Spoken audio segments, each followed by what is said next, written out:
Well, we're joined now by Dr. Radwan Ziadeh, who is a senior fellow at the Arab Center in Washington. He joins us now from Doha. Thank you very much indeed for taking the time to join us, Dr. Ziadeh. I'd just like to start by asking you, you're a Syrian national. What was the reaction you had and where were you when you got the news this time a year ago that Bashar al-Assad had fled the country? First, thank you for having me. It's, of course, it's a historic moment. Everyone actually remember, because it means a lot for him personally and mean a lot for his own national country. I was in Washington. I was following the news. I haven't slept in the last 48 hours. To be honest, when got closer to December 8th, no one expected. Maybe everyone expected something big will happen in Damascus, but no one expected that as Bashar al-Assad will flee the country, and that's the opposition will be able to enter the capital without any casualties, without any displacement, without any refugees. It's been very, very harsh 14 years of war between the Bashar al-Assad forces and the opposition forces. And we saw Bashar al-Assad, he used everything possible to kill Syrian civilians and to kill and destruct cities and towns all over the country. Indeed, and Dr. Ziadeh, you've written about the quick collapse, the sudden collapse of Bashar al-Assad's regime, and the military and security services as well all disappeared in a very short space of time. I mean, 12 months on from those events, what have we learnt about why it was so sudden and so quick? You're right. I written actually, and those four different factors played a critical role in the falling of the Assad regime. Of course, Russia, first factor, was very busy in Ukraine. Has nothing to do more with the helping and popping up Assad government. Iran got defeated along with the Hezbollah. Hezbollah was the major force on the fighting on behalf of the Assad, especially in the north, in the city of Aleppo, where the opposition entered on November 27th.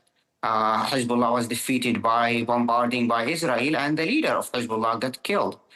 But after spending 8 months on Syria and meeting different people, traveling all over the country, I think the main critical factor was what we call the political economy of the Assad regime. The Assad regime became inside. Every soldier is only got $6 to $7. It's not worth fighting for. This is why the country got more poorer, and the Assad forces they live in extreme poverty, and they don't have any reason to fight for. Basically, the videos that Al-Arabiya shown in the last 2 days, it's a great proof for the fourth factor about the morale. You see the leader of the country hate his own country, hate his own people.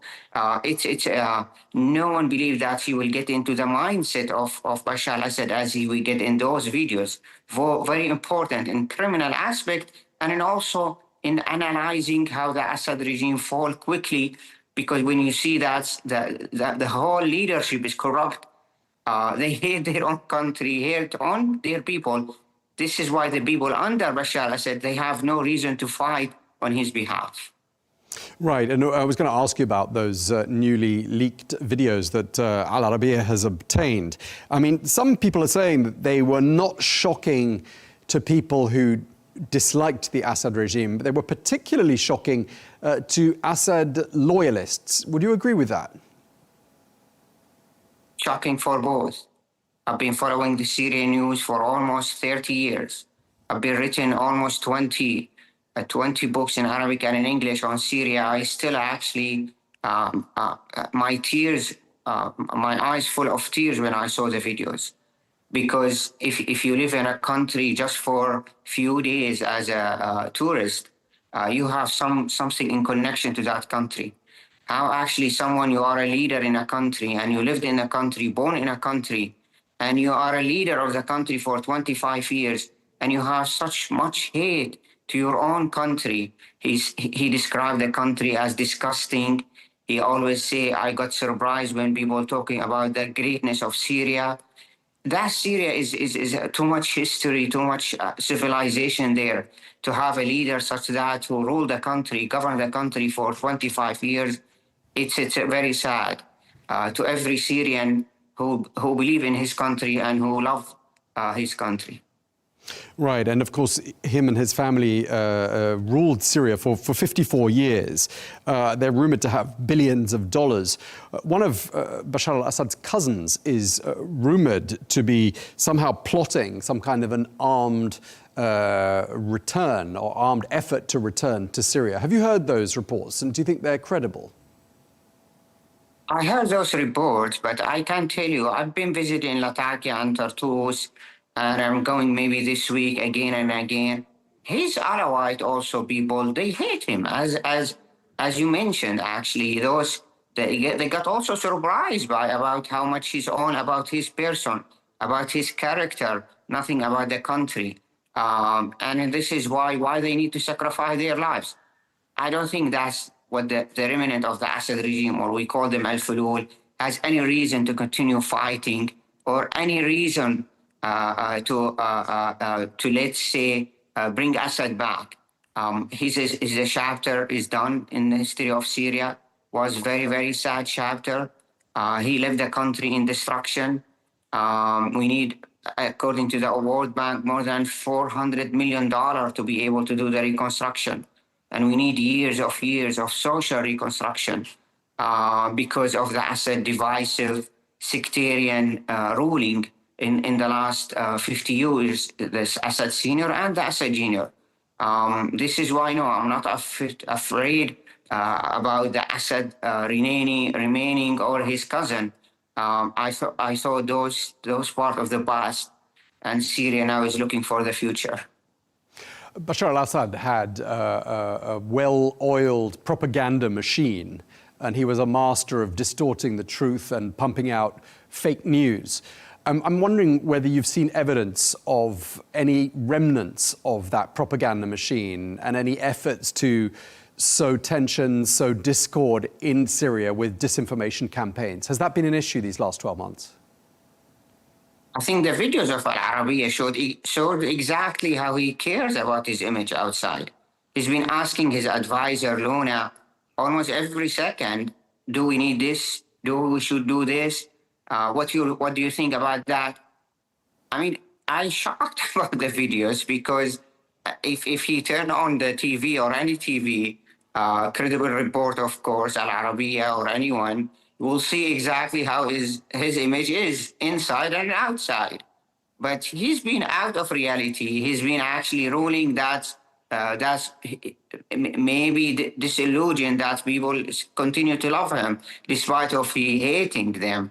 And this is why I think this is the mindset of dictator in his last days. We saw Hitler before. I wrote something on my Facebook account that's comparing Nero, that's the fifth empire in the Roman Empire, and the Assad, when they actually enjoying burning his own country to see how it's beautiful, but the Assad destroying his own and burning his own country, not because he wants to like the city, but because he hates his own country. So much has happened, Dr. Ziadeh, these last 12 months. I mean, one of the main highlights for me was seeing President Ahmed al-Sharaa being received in the Oval Office of the White House. He became the first Syrian president to be accorded such a welcome.